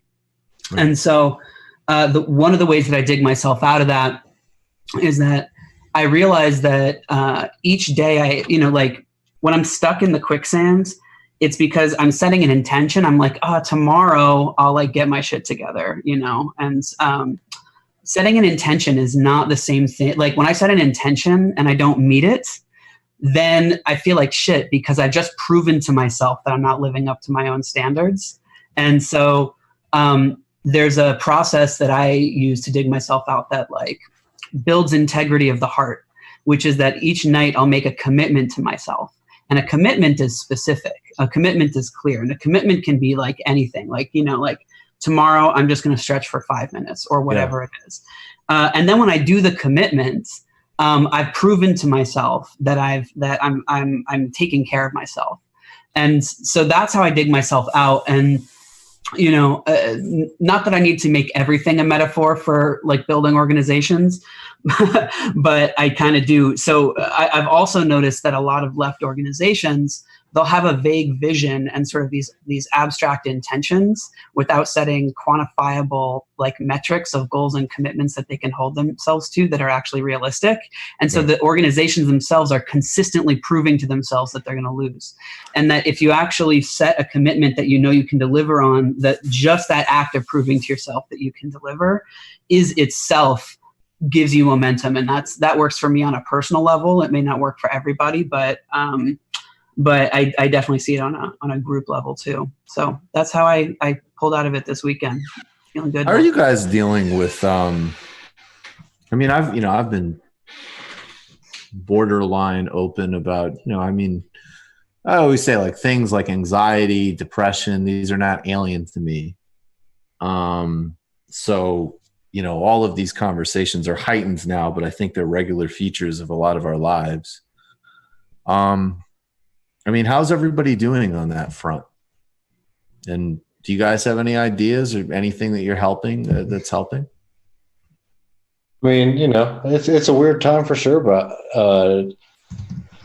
I'm lucky to be able to sort of plug myself away and work and thought. And when I'm not doing that, I get to play music, which is something that's very nice for me. I play guitar and I can sort of take myself into a different space. Cooking's been something, I always cook a lot, but just really spending time making, fun or interesting recipes, is nice. Not even as a way, a lot of people do that to distract them. It's like, for me, it's like, I like to make biscuits or grits or something like that I just don't get to have very often here. It's like, a treat. So I don't know. Obviously this is not a situation that we want to be in. Hell no. I'm trying. Oh, sorry, dude. Oh, no, I was just saying, trying to make the best of it. Yeah, I don't know that I have any actual good tips that I'd want to share for positivity. People can kind of guess how I'm coping with this sort of thing, but I do think generally, like, I'm lucky, frankly, to be able to continue doing this job from my desk. Be able to like actually do something politically while we're all quarantined, which is interesting. I know people who've lost jobs, and to see people you love get thrown off healthcare during a pandemic. I'll say, like, I guess I'm processing a lot of this through anger at this point right now. And I don't know that that's necessarily healthy, but thankfully I'm in a position where it's fine for me because I can sit here. I'm in a very comfortable room right now. I got cats I can pet while I work, so I guess keeping it in perspective that actually things are pretty good for me right now, all things considered, is how I'm getting through it. What do you do to let out? Oh, no, I'm just curious, Matt, what do you do to let your anger out? Like, how do you let it? Check out his Twitter feed. Yeah, exactly. I tweet and I play video games, basically. Those are the main two anger outlets. And then, as far as like expressing anger, and then I forget about Twitter when I luckily got a new kitten in February, so that's been a lot of fun actually. So I guess she's been my tactics for dealing with it in a more healthy way. Your kitten like really pisses you off? No, she makes me happy. She's great actually. Yeah. Matt gets on calls. He's like, "You won't believe this fucking thing." No. I'm very this Susan, who I mentioned, is one of my teachers, very much convinced me. Like, anger has its limits, and certainly like kind of like repetitive, like toxic rage is useless. But anger is higher up the emotional scale than depression or anxiety, and so I think that like there's actually a lot of in my personal experience, as well as with others that I've seen and been close to, whether you're talking about personal things or politics, that, that sort of move up the scale is usually good. Like, I actually think, like, again, never ending anger, addiction to anger, addiction to anything isn't good. There's a lot of nuance to it, but I actually feel like of all of the sort of responses to be like, actually, fuck Anita Dunn or whoever. Yeah. Sounds pretty good. Sounds correct. For me, like anything that gets away from numbness, like almost any emotional outlet is just like getting it moving. And then like accompanying that with like, the two simplest things are just like actually drinking a lot of water. Like the more water that I drink, the more I'm able to just handle life. And the more that I notice my breath of just being able to like breathe deeply, because when I'm full of anxiety, I'm all contracted. And I just like take a moment to notice what's going on in my body, relax it, breathe in, and then I feel whatever I'm going to feel. And I don't judge whatever I'm going to feel. Because as long as I'm feeling something, I'm moving, rather than just like self-medicating with like, tuning out and zombieing out and numbing out. Totally. It sounds weird. I'll keep saying, like, if I wake up and spend a few minutes reflecting on things that I'm thankful for and appreciate. Like Matt actually was just doing. Enormous privilege of doing this show, the community of this show, the friendships, all of this stuff, and all of the, being in a position, if this thing hit 3 years ago, horrifying for me personally, and then also would be in no position to help people that I can help a little bit now. But also like, hey, it's so intense, but it's a nice day outside. Can look out the window, can take a walk, get some sun. That actually, I notice very much the difference between when I do and don't do that when I wake up. Obviously you can do it any time. You can always do a reset. But when I spend a couple of minutes in the morning doing that, it really does help. So Joshua, I want to do a throwback clip with you and an announcement. And then we're going to do Rebel music history. But let's start with, we're going to do another throwback. This is Cornel West. This is probably in the mid-90s, because I think this is a lecture on race matters, which I think came out in 1994. And he's talking about prophetic spirituality. And I want to intro this in two ways. I love the Machiavelli spirituality synthesis. We're going to keep hitting that. This would be an example that I would not take out into the broad mainstream world, but I think it's actually a fun example for us that actually proves the point of being Gramscian, but it comes from Mao. And I was reminded recently of reading about Mao that Mao always would locate his revolutionary struggle, and I'm forgetting the name, but one of his references was like a classic romantic Chinese novel of like a bandit who like robbed from the rich and gave to the poor. And this novel was like beloved in Chinese society.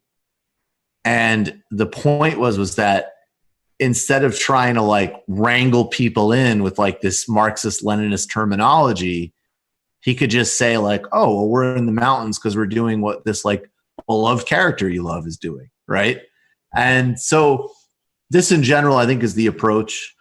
And to me, it's also, I think there's a higher level point about the place for spirituality, which is actually very important as a practice. And I mentioned Sloterdijk the other week is a set of expanding awareness and empathy that doesn't necessarily entail any particular belief. But I also think, and I see it like on social media, I quoted Pope Francis the other week. He said something good about our global moment. And I always get the handful of like, oh, I can't believe that he would quote this guy who believes in the Easter Bunny or whatever, whatever kind of like knee-jerk, boring as fuck, kind of high school atheist stuff. And I'll keep reiterating, look, great, be an atheist. That's awesome. Most of my main influences are atheists for sure. But if we want to capture the hegemonic mood of most of the country, let alone the world, we're going to need to have some space for people's religious expression. And so there's just a lot of stuff embedded in that comes through in this Cornel West clip from 1994. My God, how much we need a prophetic spirituality in our day that fuses substantive talk about love with a tough talk about justice.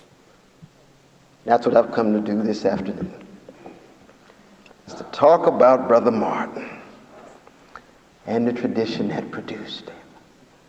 Because Martin is not an isolated icon or a superhuman hero to put on a pedestal.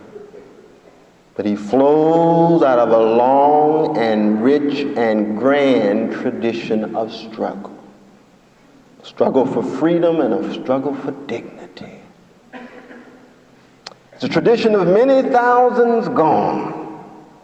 Many of those, as Brother Michael said, who gave their time, they gave their energy, and some gave their lives to ensure that ordinary people could live lives of decency and dignity. Tradition not just of black freedom struggle, but in fact it is the best of the democratic tradition. And T.S. Eliot, in his famous essay of 1919, Tradition and Individual Talent, is absolutely right when he says, tradition is not something you inherit. If you want it, you must obtain it with great labor. The fundamental question for us is to what degree this tradition is still alive in our time.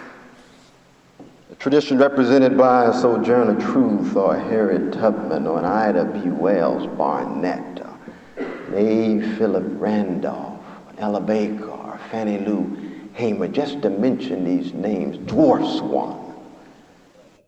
I love that, just to mention these names dwarfs one. I love that. Anyways, open the floor up. So the first thing that strikes me about it is I just love how he says that we don't just get to inherit these traditions, we have to work at them. And the meaning I make of that is calling us into the rigor of study and actually learning history. But also part of that work, there's a level of a balance of humility and innovation, where on one hand, he's calling us into understanding that we do stand on the shoulders of our movement ancestors. We don't need to reinvent the wheel. We can locate ourselves in this, we can step out of the immediacy of our moment, locate ourselves in a larger historical arc and learn from it. And then on the other hand, I think part of what that work is also recognizing that we live in a new historical moment and we can't just repeat the same things that happened in the past. And we do need to innovate, and we can't let ourselves be held hostage to the ways things were done, which I think is fundamentally a perspective on spirits constantly renewing itself. He started the clip by invoking Dr. King, whose most famous quote that I think you share on the show a lot is, "Power without love is reckless and abusive, and love without power is sentimental and anemic. Power at its best is love implementing the demands of justice, and justice at its best is power correcting everything that stands against love." But his other quote about power that we use in the Wildfire Project all the time is that power, properly understood, is nothing but the ability to achieve purpose. It's the strength required to bring about social, political, and economic change. And to me, that synthesis is in the word purpose, because purpose is fundamentally a spiritual concept, right? It requires us to, have a sense of why are we here on this planet, if not to serve each other on the planet. And if we need the strength in order to actualize purpose, in order to be in our agency, then that's the material basis for power, and that's how he threads the material and the spiritual. Awesome.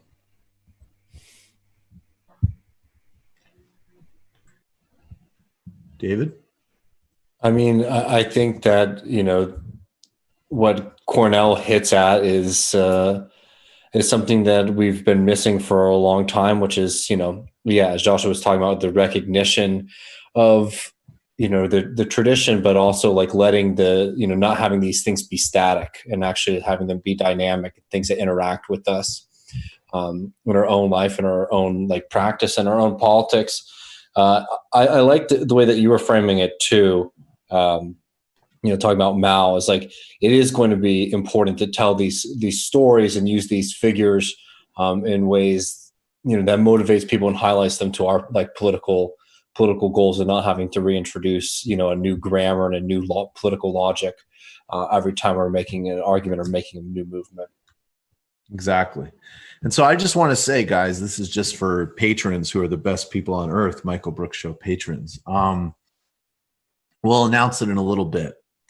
And so I did the event with Cornel West in January at Harvard, and it was amazing. And it was obviously, between him and President Lula, January was quite a month.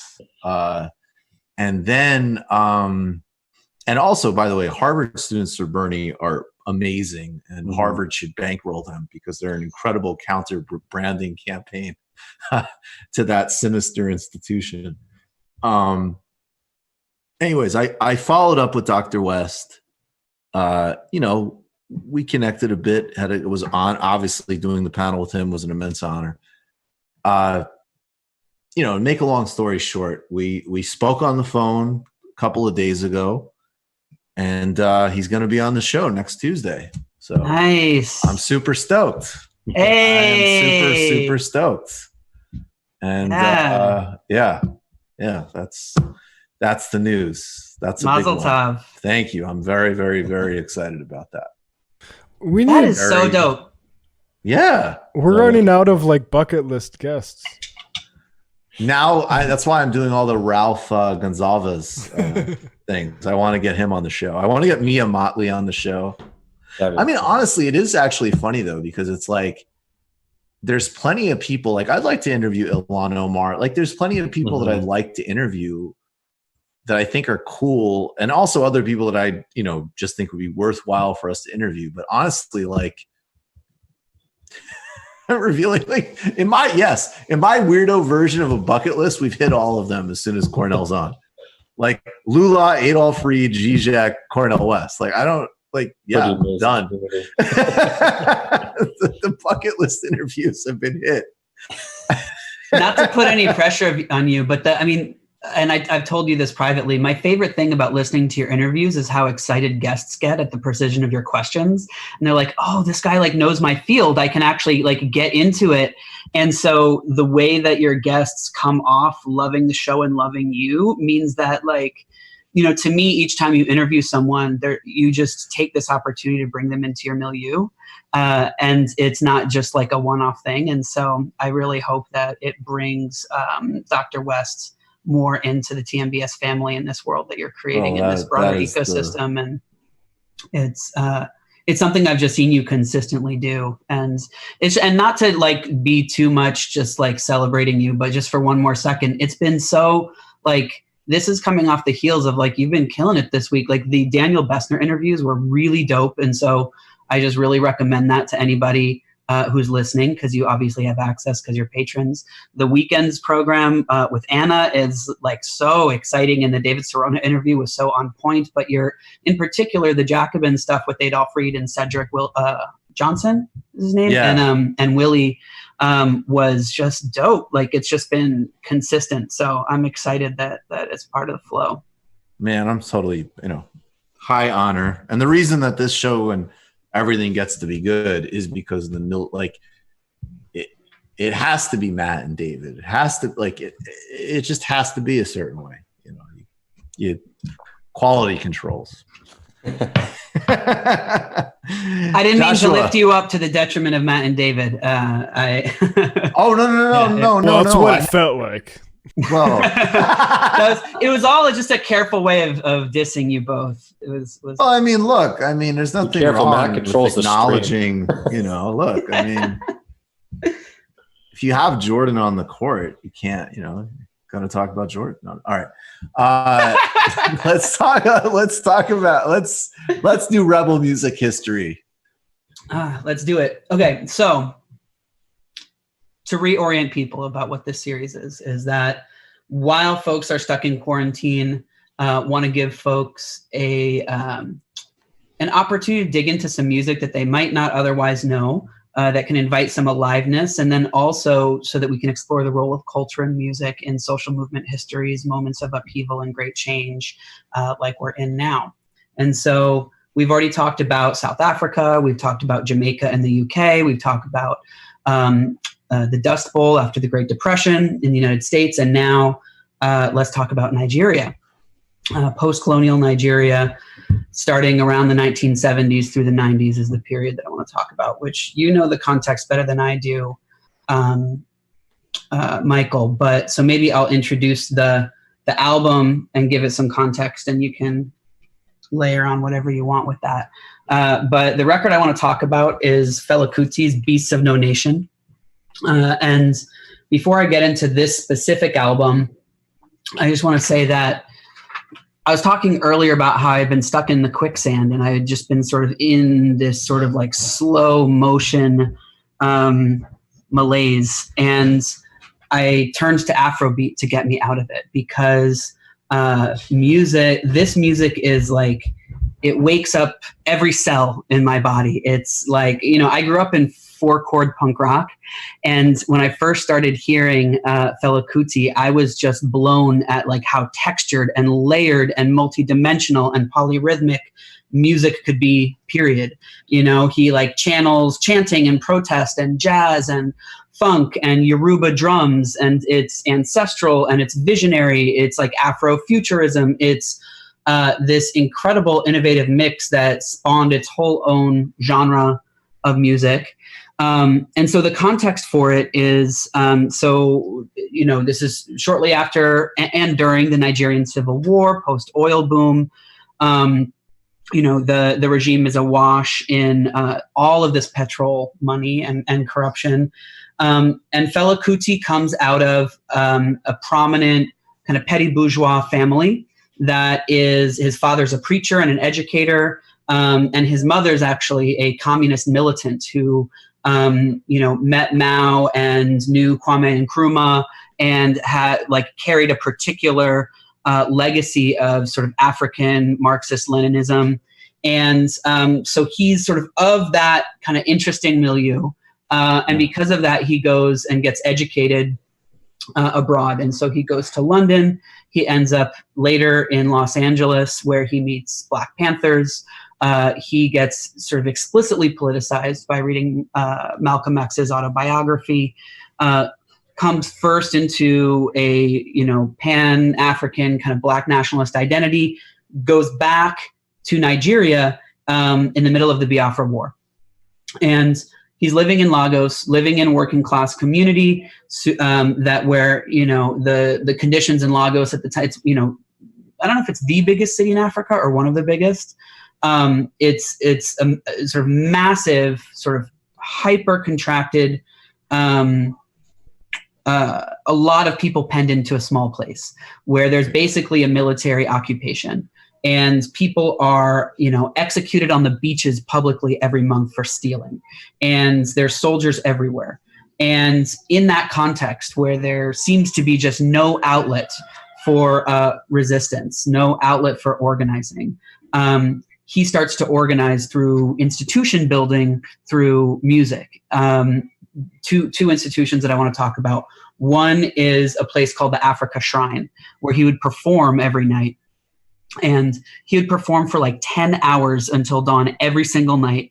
Different nights had different themes. So some nights were for like political ranting and rallying. Some nights were for Yoruba rituals, and both of which were incorporated into the concert, the music. When he was doing Yoruba ceremony, his altar at the Africa Shrine had Malcolm X on it, Kwame Nkrumah on it, and his mom on it. And it's there that he innovates these songs in the context of immediately responding to the political context and political moments. And the people who go there are, the large base is poor urban Nigerians from Lagos, but there's also people like this huge mixing of like different kind of social classes that are kind of there undercover, that just want some outlet under this sort of repressive moment. It's one of the only places of visible political discourse. He's releasing music that is the most popular music in the country, even though it's banned from the radio. You like walk down the streets and it's blasting on speakers everywhere. Meanwhile, he, over time, as he gets more famous and as he gets money from this, he doesn't use that resource to like leave the country, even though throughout the 70s, he's fully become like probably the first, at least the most famous post-colonial countercultural African superstar. And so he's got this like sex appeal. He's like full of his contradictions. He's like really messy. He like curses and smokes and is like, he's not a clean like figure at all. Not at all. He's a rebel figure, and he's deeply spiritual. And he's kind of in many ways, there's parallels to Bob Marley, but he's not like pious like Bob Marley. Like Bob Marley is like, it has a level of rigor that Fela brings to his music and his politics, but not necessarily to his personal practice. And so he has a compound that becomes basically a commune where hundreds of people are living, that he's employing basically like gangsters who are living there. And it becomes basically like an autonomous zone that is, like in some ways sort of perceived as kind of seceding. And it's like just down the street from a military barracks. And so all of this is seen as such a direct threat that it gets raided in 1977 by 1,000 soldiers, where they cut off the power. And because he has like arms, he has his own kind of army, and they like cut off the power to his barbed wire fence. They brutalize everybody. They throw his mom out of a second-story window. They rape the women. I mean, it's literal war. His mother dies because of injuries. I mean, it's horrible. Yeah. She dies because of those injuries. And his album that's called, Coffin for Head of State, is about that, and about like delivering his mother's coffin to the president. And so and that was right after a record called Zombie, describing all of the goose stepping of the soldiers. So anyway, I'll get to the end of this, which is that it gets raided again. He then in 1984 gets arrested on some bullshit. And the judge later confesses that the military pressured him into being arrested. Into like whatever, escalating the sentence. The judge gets fired, he gets released, and then he puts out this record. So the record, Beasts of No Nation, is his first record out of his imprisonment.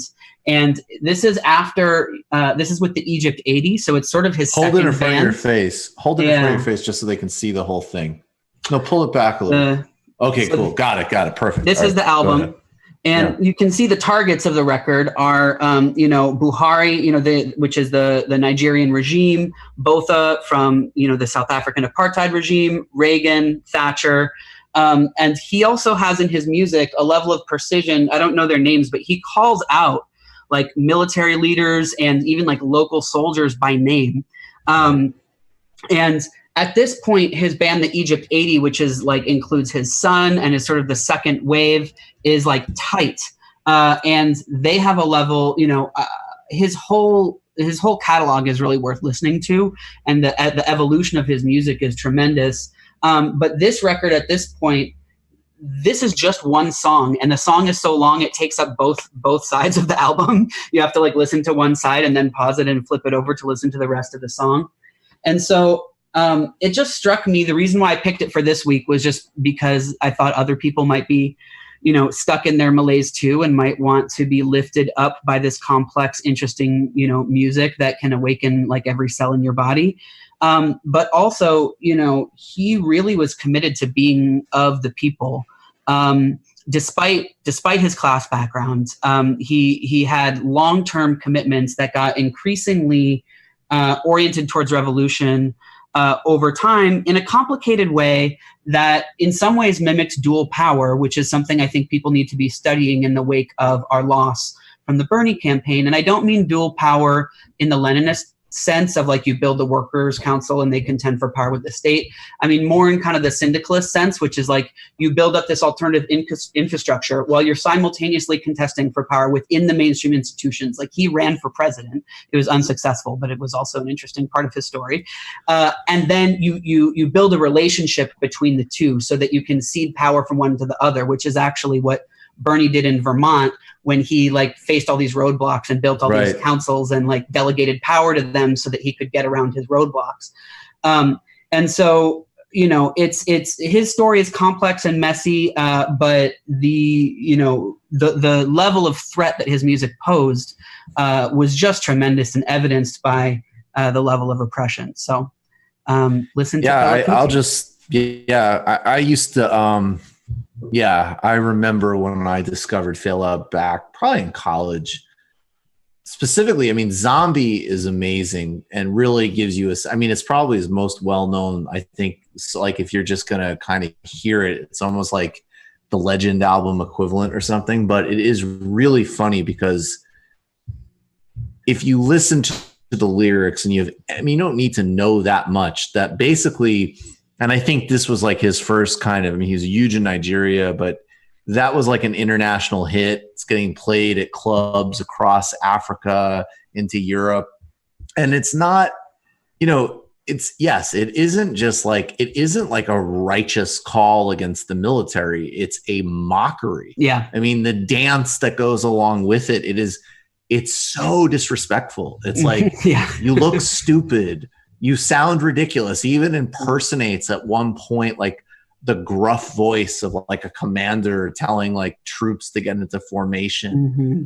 And I'm also and I also recall in the chapter in a book, I'll do a video soon where I give book recommendations, but there's a really interesting book called, I'm literally forgetting. I think it's called The Dream Deferred, Thabo Mbeki and the Future of the South African Dream. And Thabo Mbeki I've mentioned him. He's a fascinating political figure. He was the guy who came after Nelson Mandela. And at any rate, one of his diplomatic postings when he was an African National Congress operative fighting apartheid was in Lagos.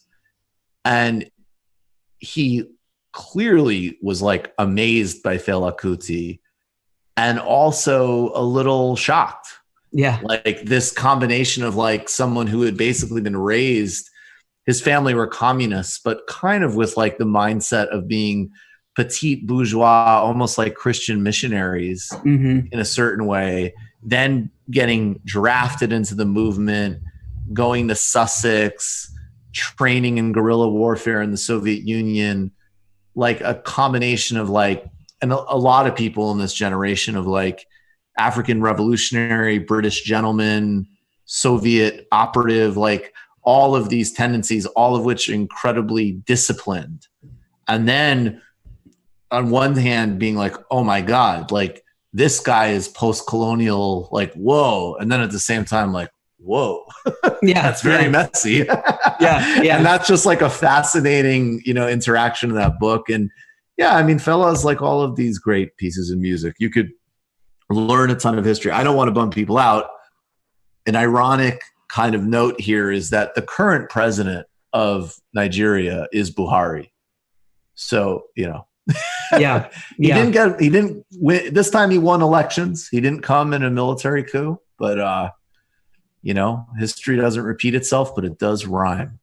I have a 30-second interview that I put in the thing if you want to play it. Oh yeah, let's play that real quick, and then we'll see if there's any more questions. We'll take another question and we'll wrap up. It's coming. Just give me 1 second. Sweet. Okay.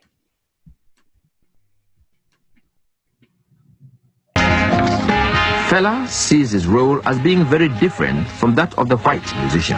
Yes, if you are in England, music can be an instrument of enjoyment. So you can sing about love, you can sing about whom you're going to bed with next.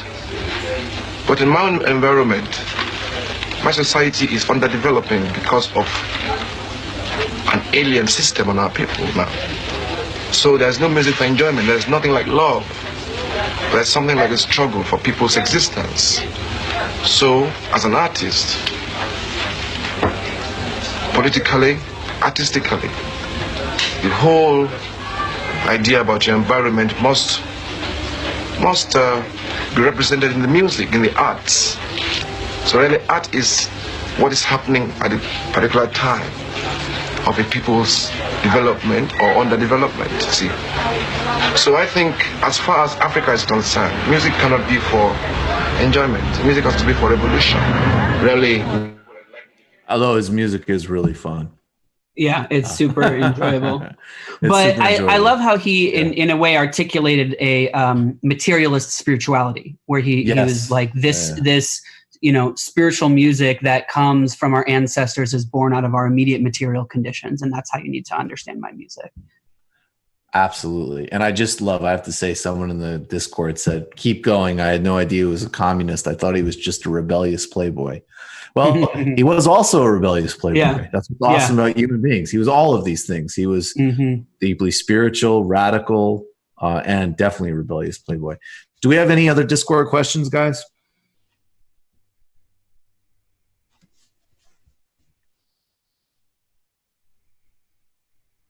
Okay, let's see if we have any final Discord questions.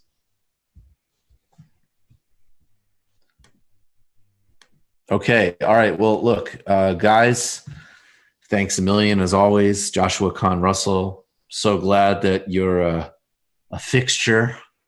David, Matt, thank you. Thank you to everybody on the team. Thank you, David. Thank you, Forrest. Thanks, everybody. Thanks to each and every one of you. Thursday, there'll be one part live stream with Adolph Reed Jr. Then there'll be a second part that will come out on Sunday just for patrons. Then on Sunday, we'll also do the second part of the Global Bailout We Need series with Mark Blythe. Last week was Grace Blakely. I'd recommend that if you haven't seen it yet. Check out Weekends with me and Anna on Jacobin. It is a really good show, and we're going to go places with that. And definitely watch the seminar with Willie Leggett, Adolph Reed, and Cedric. This is, a lot of work. If you have time to watch it, check it out. Spread the word. Next week, Cornel West. Appreciate everybody. Stay safe. Stay healthy. Take care of yourselves. Take care of each other. Thanks, guys. Good night.